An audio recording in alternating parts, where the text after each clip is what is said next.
Alright. Star Wars 7 is out and features a new Death Star named the Starkiller. Just a warning, spoiler alert for the movie if you haven't seen it already. In this video, I'll compare the Starkiller's design to the original Death Stars. Let's start with the basis. The Starkiller is an hollowed-out planet. Smart design. Despite the need of digging out a significant part of the planet's volume, it still looks cheaper, especially considering the size, than building a brand new giant sphere.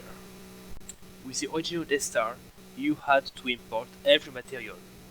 It seems mostly made of metal, the most common being by far iron, so I assume it's made of a sci-fi modified metal.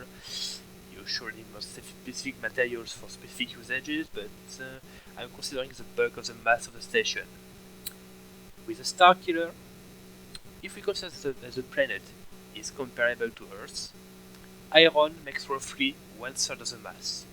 That makes most, if not all, of the material available right there. Also, the crust of the planet already provides a fantastic protection. We're talking about kilometers of stone for an Earth-like planet, and that still ignores the mantle that maybe isn't entirely dug out, so kilometers of natural armor. About the power, the original Death Star could destroy a planet. The Starkiller can destroy a system at once. 5 planets in the case of episode 7. Let's assume the Starkiller has 5 times the power of the Death Star. If you compare the volume of both, you see that the Starkiller is far more than 5 times the volume of the Death Star. So the Death Star has more energy per volume than the Starkiller. Alright, I don't say the Starkiller should have been more powerful. It doesn't need. If you can destroy several planets in one shot, you're already quite high in the overkill scale. The fact is, if you use less energy per square kilometer, the size is awful, but with less energy per volume, it is safer to use. The capacitors are far less stressed, we can say, so the design overall can be safer. For the original Death Star, the energy comes from nowhere. I mean, it is not explained. I'd assume it is some kind of huge nuclear reactors with outrageously huge capacitors to store everything at once and release it very quickly. The Starkiller eats an entire star. I don't know how it can do it. You would need some kind of black hole to attract the mass of the star like that, which would destroy the planet from within, but let's ignore that. The fact is, it eats an entire yellow star for him to reload it. A star's color and mostly depends on its mass and age. So we can assume it is a star similar to the Sun. And since the Starkiller doesn't burn due to the massive thermal energy, at least not until the end of the movie, we'll assume that the entire energy of the star is stored and then released in the shot. I made a quick calculation, considering the Sun is mostly hydrogen and helium, and I found somewhere near 10 power 40 joules. Once again, you need huge, insane capacitors, but considering you have much more volume to work with, that's an improvement. You can stress capacitors a bit less, making it safer. Safer for the Death Star. Good joke, but on the paper it looks like an improvement. So overall, I consider that the design is very good.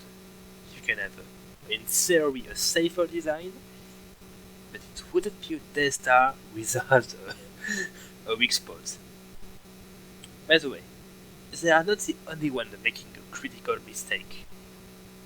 Good job, New Republic.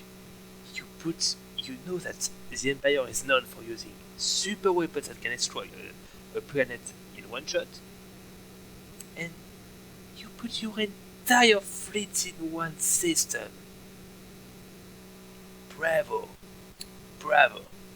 So, how to balance the fact that the rebels now just have a dozen fighters to take down the monster. You do like the classic Death Stars, you put one weak spot. So,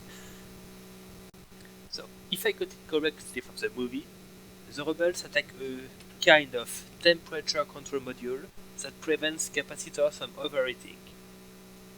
Let's see it objectively, First Order. You dig out an entire planet and make an overpowered Death Star, storing a bazillion joules inside. And you put a critical job of monitoring temperature to avoid overheating in only one spot on the surface, without any backup safety that could easily be buried kilometers into the crust of the planet, and therefore could withstand perhaps years-long bombardments. So instead, one squad of fighters can take down the monster in minutes. I mean, the weak spot of the first Death Star? Yeah, we can say that no one expected someone to use the Force to bend the trajectory of a missile and go through an exhaust conduit. The second Death Star having a similar weak spot?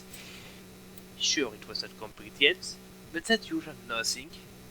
And now a similar weak spot for the third Death Star? Now that's awesome dwarfing. So yeah, I enjoyed the movie. I like the improvement over the former Death Stars, but seriously, the same weak spot as usual? You have to admit it is quite ridiculous.